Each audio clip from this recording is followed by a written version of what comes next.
Sa isang barangay sa lugar ng Zamboanga, partikular na sa lugar ng Siraway, may dalawang lahi ng magkatunggali.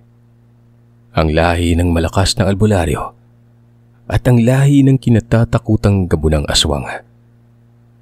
Mula sa pinakasentro ng lugar ay kailangang maglakad ng halos 3 oras bago marating ang lugar kung saan nakatira ang isang bantog na babaylan na nagngangalang Anto. Marami pang mga babaylan sa lugar pero malayo ang mga yon sa lugar kung saan naninirahan itong si Anto.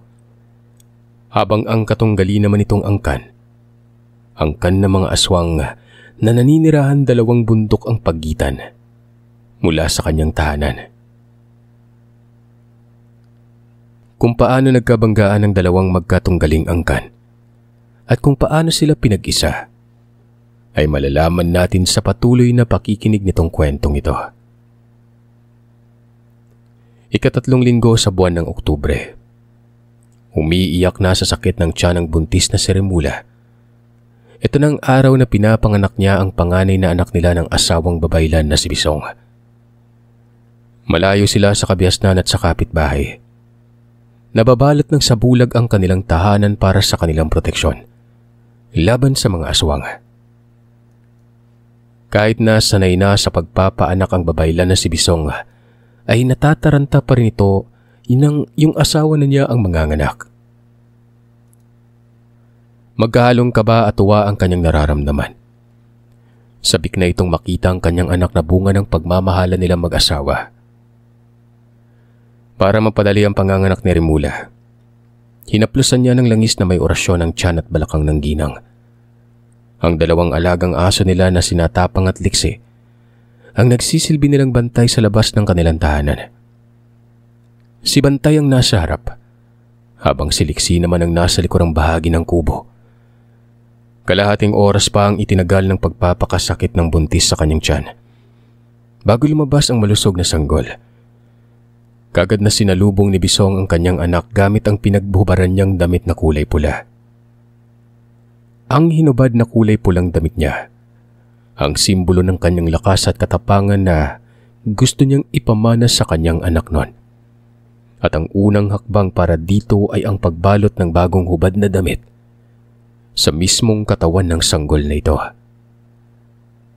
Pagkatapos maasikaso ang anak ay sunod na inasikaso ni Bisong ang kanyang may bahay na noon ay nanghihina pa. Isinandal niya ang ulo ni Remula sa papag na hinihigaan niya at nilagyan niya ng pinagtangkas na unan ang likod ng ginang.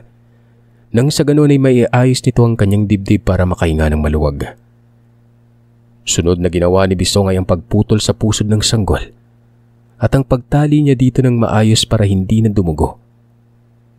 Muli pang umiri ang ginang upang iluwal ang inuna ng sanggol sa kanyang sinapupunan. Kagad na kinuha yun ni Bisong at nilagay sa batyang may lamang tubig. Ginawa niya yon para hindi matuyo ang dugo. Kung sa iba ay nililibing ang inuna ng sanggol, kay Bisong, nililinis niya at pinapatayo. Ginagawa niya itong pangbalot sa mga ginagawa niyang pangontra laban sa mga aswang. Ayon pa kay Bisong, ang inunan ng sanggol mapahayop man o tao, ang pinakamabisang pambalot sa kahit na anong uri ng pangontra laban sa mga nilalang ng dilim. Ang balot ay simbolo ng tunay na buhay at malinis na kaluluwa. Simbolo din ito ng katatagan at kalinisan, kung kaya't mabisa ang epektong ng lahat ng pangontra na nakabalot sa balat na ito. Inabot na mahigit sa 1 oras si Bisong sa pag-asikaso sa kanyang mag-ina bago niya sila nalinis ng tuluyan. Kagad niyang pinakarga sa ginang ang sanggol para makagatas ito ng sariwa na nagmula sa kanyang inanon. Sa paghawak ni Bisong sa kanyang anak bago ibigay sa asawa, nararamdaman niyang mahinang daloy ng boltahe sa kanyang dugo. Ganun na rin ang sa bata. Napangiti si Bisong dahil ang ibig sabihin ng boltahe na kanyang nararamdaman ay ang taglay ng anak niya ang dugo ng isang babaylan. Ganun pa man, nalungkot din ang Ginoo sa kanyang natuklasan dahil sa ang pagtataglay ng kanyang anak ng dugong ito ay nangangahulugan na mawawala na sa kanya ang kanyang asawa.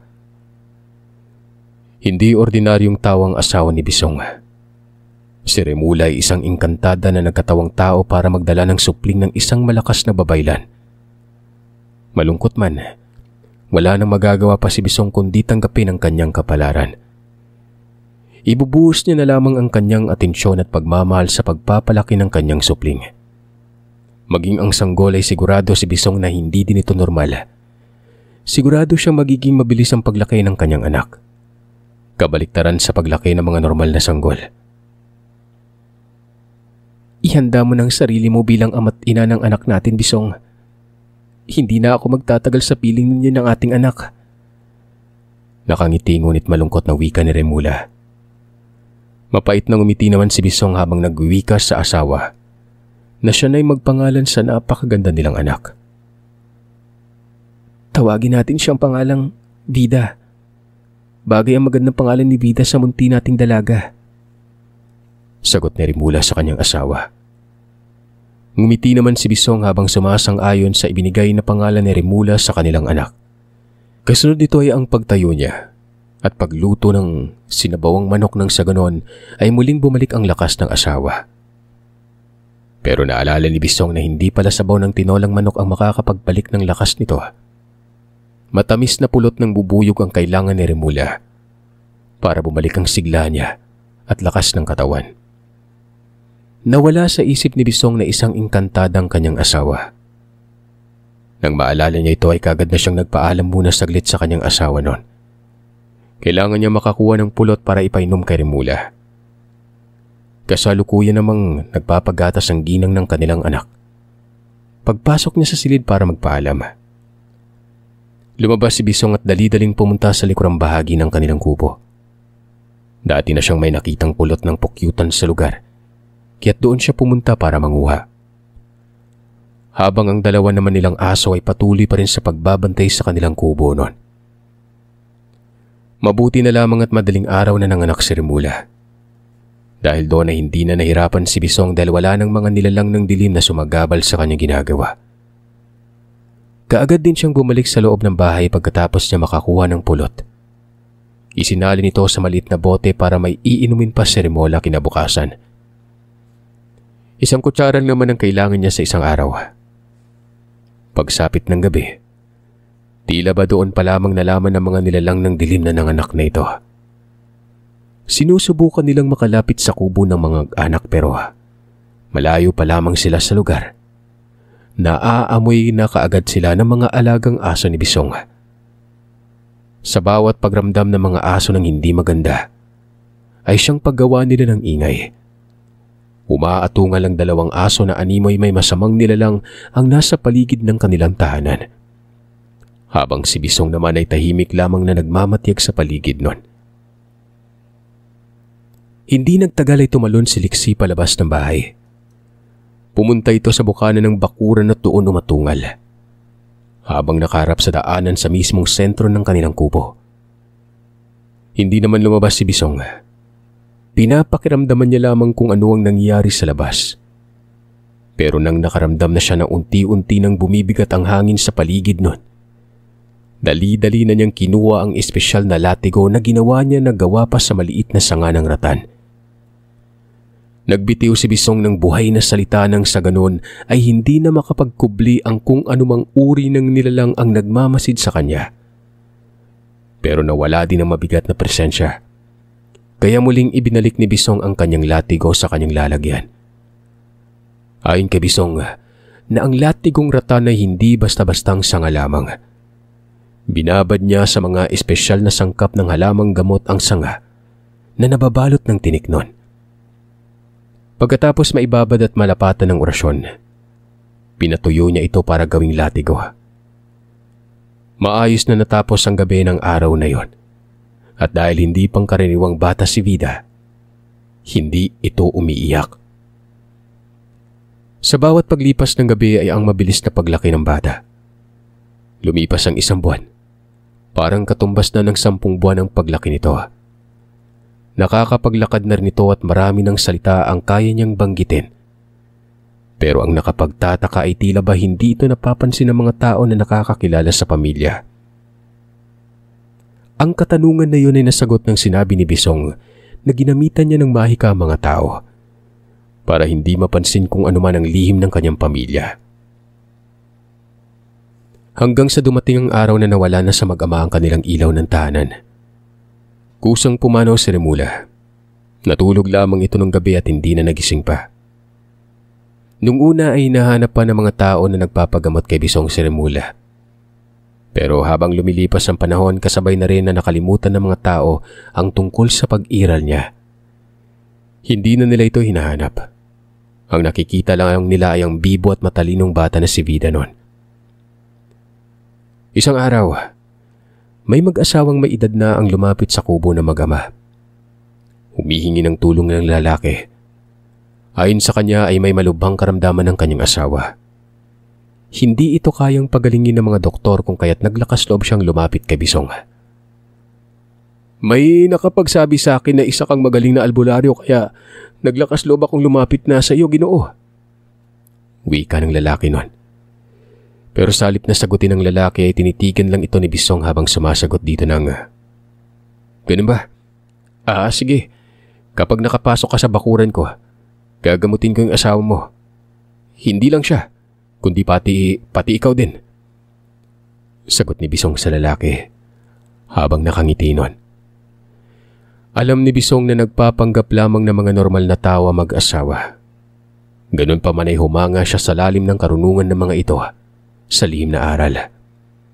Alam niyang hindi basta-basta mag-asawa dahil kung pipitsuging aswang lamang ang mga ito ay hindi sila makakalapit sa bakuran ng kubo, lalo na at tirik pa ang araw ng mga oras na yon.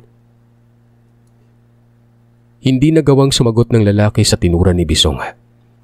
Nakita niya rin kung paano nag-iba ang mga mata ng lalaki nun. Samantalang ang babae naman, nakita niya kung paano nanginig ang katawan. Ngumisi na lamang si Bisong.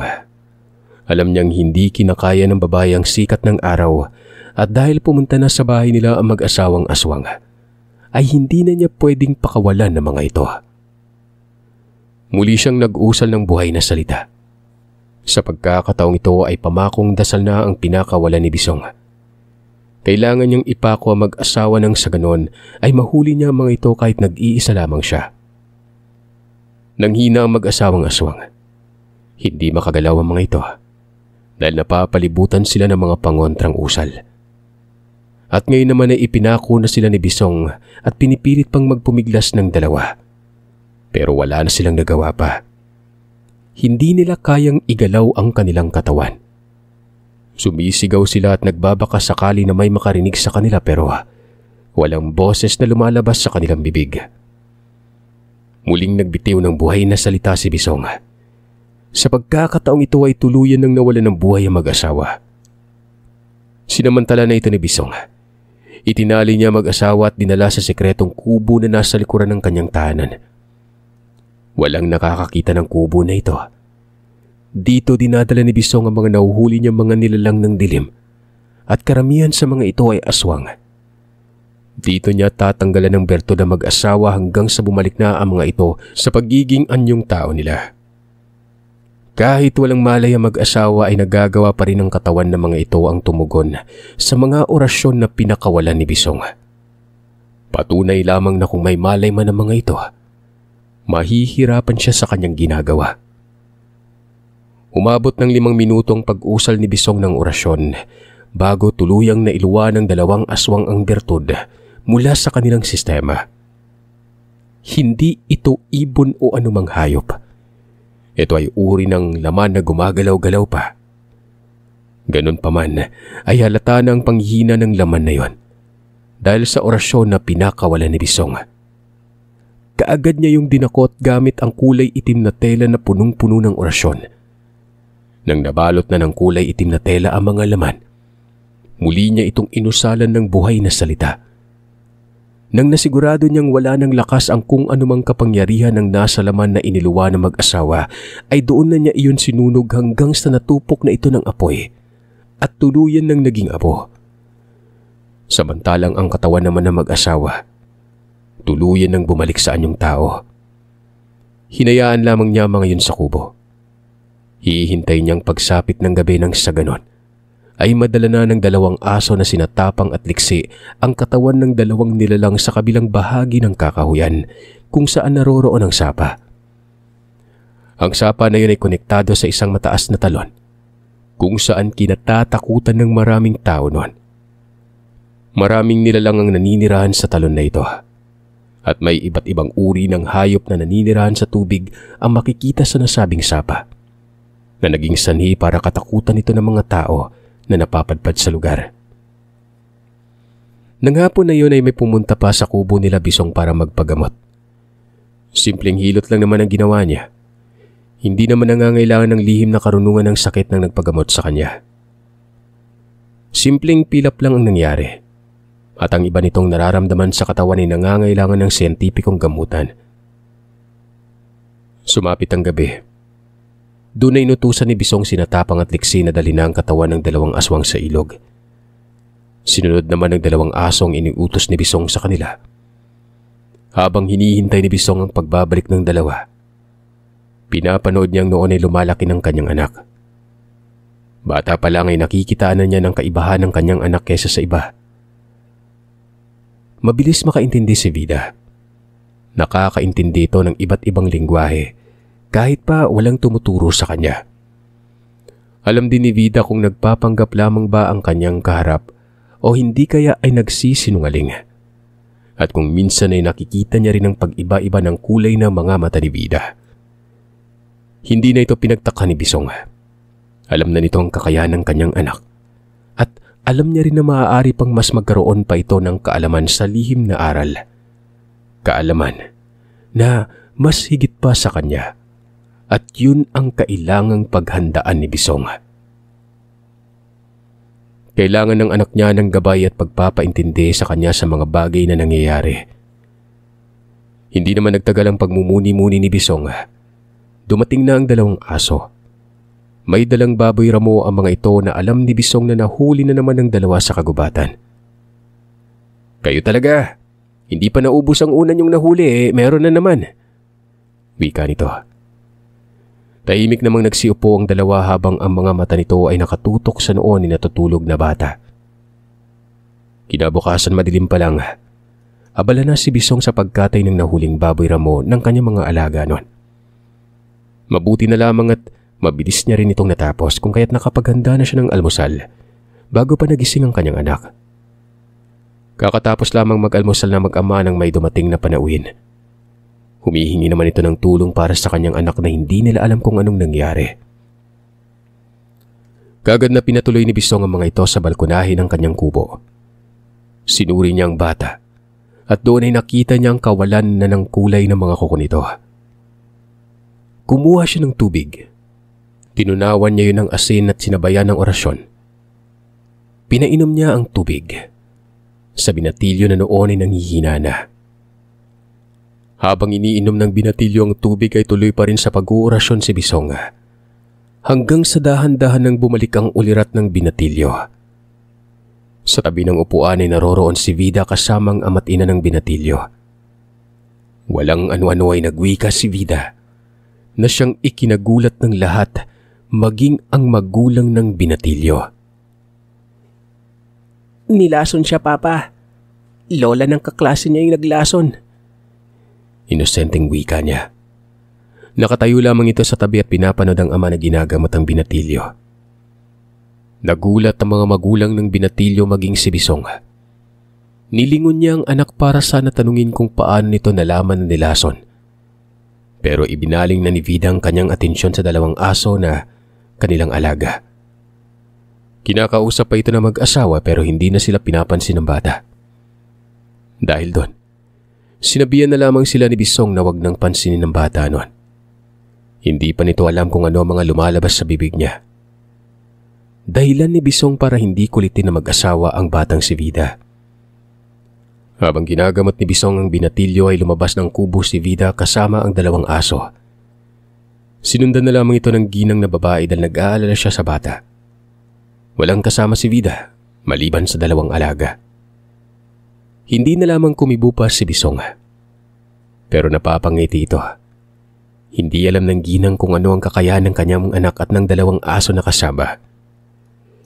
Ipinagpatuloy ni Bisong ang panggagamot sa binatilyo. Tama naman ang sinabi ni Vida na nalason ng binatilyo at maging ang sinabi nito na lola ng kaibigan niya ang lumason sa kanya. Pero hindi na lamang sinabi ni Bisong sa mag-asawa ang tungkol sa lola ng kaibigan ng kanilang anak. Hanggat hindi niya pa nakilala ang nanglason ay hindi niya pwedeng sabihin. Gusto niyang hulihin kung sino man ang salarin sa pagkakalason nito. May atraso bang nagawa yung anak niyo sa ibang tao? Tanong ni Bisong. Kumunot naman ang noo ng ginang habang tumatango na noong nakaraang araw. May nakaaway ang anak niya. Pero ayon sa ginang ay away bata lamang umano yon. Dahil sa paglalaro ng basketball kaya nagkainitan. Ganun pa man ay sinabi ng ginang na ang anak niya pa ang binugbog ng tao na sumikos sa kanyang anak. Sa pagkakaalam ko ay gumanti lamang ng suntok yung anak ko. Ininda yun ang kanyang nakaaway.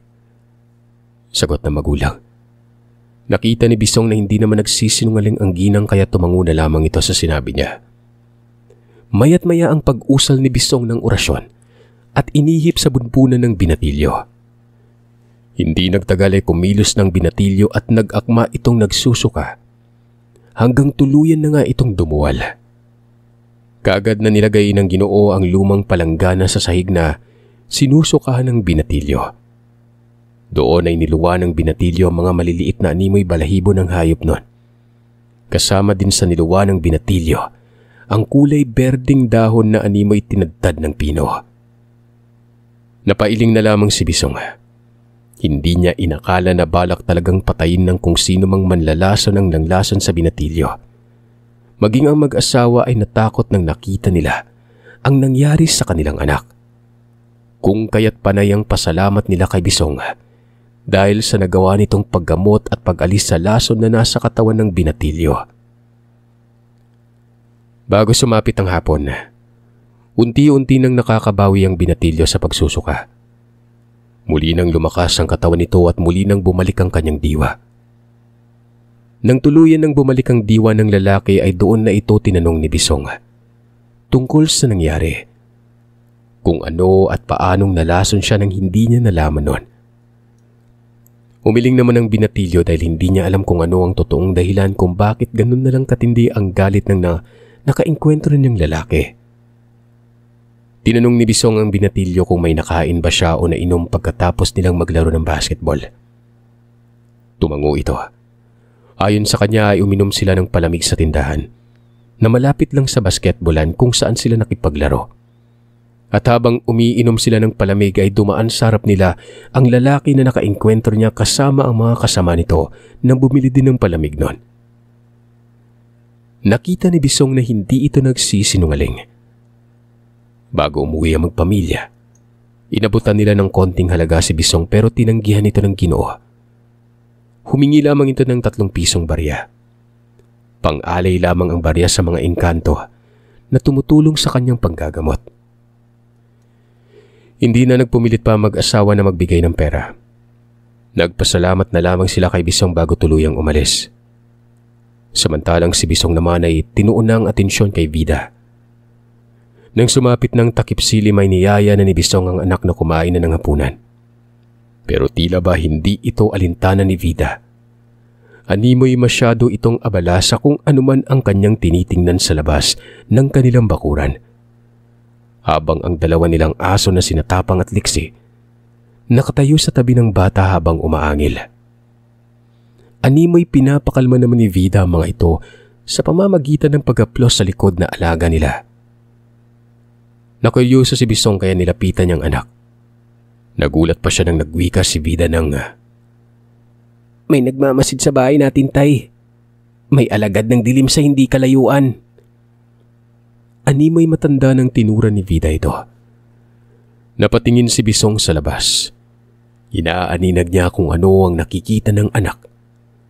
Ganun pa man ay aminado ang Ginoo na kakaiba ang lakas ng pakiramdam at talas ng paningin ng kanyang anak kumpara sa kanya. Naisip ni Bisong na marahil yun ang pagkakaroon ni Vida ng dugo ng isang engkantada. Nagulat pa si Bisong nang narinig niya ang pag-usal ni Vida ng malalim na kataga. Buhay na salita yon. pangtigal po at pangbura ng memorya ng mga taong may kinalaman sa lihim na kaalaman. Alam ni Bisong kung anong ibig sabihin ng orasyon na ito, pero kailanman ay hindi niya pa napag-aralan na bigkasin gawa ng napakadelikado ng ganong uri ng orasyon. At kapag hindi ito nabigkas ng maayos, pwedeng bumalik ito sa taong nagbanggit ng naturang kataga. Manghang-mangha si Bisong sa kanyang anak. Napako ang paningin niya kay Vida. Hindi niya inaasahan na makakayang gawin yon ng kanyang anak. Ilang sandali pa ay muling nagwikas si Vida ng, "Ayos na, pwede nang kumain ng hapunan, Tay. Tara na, gutom na po ako." Parang wala lang nangyari na pagyaya ni Vida sa ama, habang si Bisong ay tila natutulala habang sumusunod sa kanyang anak. Namamangha siya na nabigla. Higit sa lahat ay nababahala siya sa lalim ng natural na kakayahan ng kanyang anak. Hindi siya nakaimik. Maraming gustong itanong si Bisong sa kanyang anak pero hindi niya alam kung paano at saan magsisimula sa pagtanong. Pero para bang nabasa ni Vida ang isip ng kanyang ama nun. Hinarap niya si Bisong at nagwikang, "Huwag ka maguluhan, Tay. Sadyang kusa ko lang talagang nalalaman yung mga bagay-bagay." Alanganin na tumango si Bisong.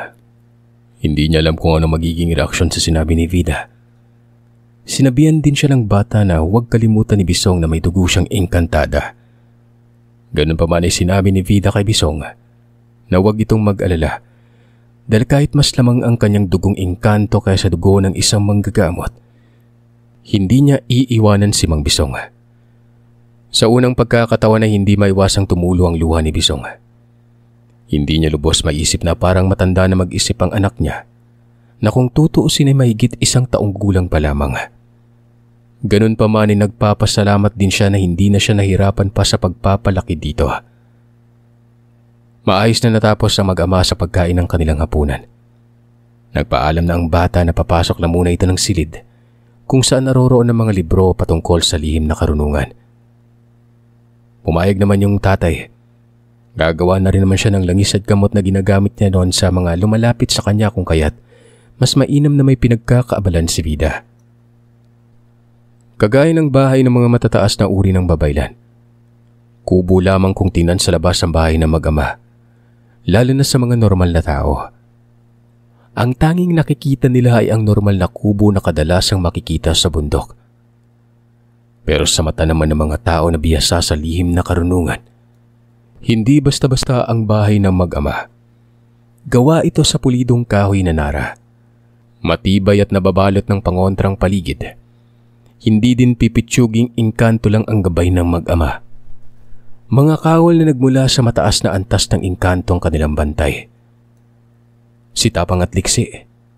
Hindi sila uri ng aso na ordinaryo. Engkantado ang mga ito. Kung ang ordinaryong aso ay humihina kapag nagkaroon ng edad, sila kabaliktaran. Mas lalong lumalakas at mas tumatalas ang kanilang paningin, pandinig at ang kanilang pangdama sa bawat paglipas ng taon. Habang abala sa pagbabasa si Vida at si Bisong naman ay abala sa paggawa ng mga sangkap ng gamot, ay biglaan na lamang pumasok sa silid si Liksi, habang si Tapang naman ay umaangil habang nakatayo sa pintuan. Kaagad na tumayo si Vida at lumabas ng silid nun. Iniwan din naman ni Bisong kanyang ginagawa at kaagad na ring sumunod sa labas. Walang ano-ano ay nagwika si Vida. "Saglit lang, Tay. Lalabas muna ako. Babalik din ako kaagad." Para itong hangin sa bilis na bigla na lamang lumabas na bahay. Nagulat si Bisong at hindi niya na nagawang makasagot. Kaagad niyang sinundan ng anak na bigla na lamang lumabas nun. Hindi hamak ang kanyang pag-aalala sa maaaring mangyari kay Vida, pero nang makalabas na ito at nasundan na ang bata, ganoon na lamang ang pagkamangha niya ng may nakabulagta ng katawan sa labas ng kanilang bakuran. Habang si Vida naman ay nakatalikod sa kanya at nakatunghay sa katawan ng lalaki na nasa lupa. Manghang-mangha si Bisong sa kanyang natunghayan. Ni hindi niya man lang nakita kung paano kinalaban ni Vida ang lalaking yon. Lumapit ito sa anak at tiningnan ng itsura ng lalaki na nakahandusay. Mahaba ang nguso nito. Parang nasa anyong baboy ramo. Mabalahibo ang mga braso at may kuko na mahaba na animoy, kuko na hayop. Kung si Bisong ay nag-uurasyon para palabasin ang bertud sa katauhan ng aswang, si Vida ay inilapat niya lang ang palad niya sa sikmura ng nilalang. At ilang saglit lang ang lumipas, iniluwanan nito ang sisiw na kumpleto na ang balahibo at pakpak. Pero mahina na ito at animoy wala ng buhay. Walang kahirap-hirap na dinampot ito ni Vida. Kasunod ay ang pag-usal niya ng kataga na bago sa pangdinig ni Bisong. Lumiyab ang balahibo ng sisiw at mabilis na tinupok yun ng apoy hanggang maging abo. Hinipan ni Vida ang apo ng nilalang at mabilis na nilipad yun ng hangin. Ganon din ang ginawa niya sa katawan ng nilalang. Samantalang si Bisong naman ay nakatulala lamang habang nakatayo at nakamasid sa kanyang anak noon. "Nakakatakot ka, anak!" Tanging nasambit na kataga ni Bisong habang nakatitig sa anak niya nang hindi man lang kumikislap ang kanyang mga mata.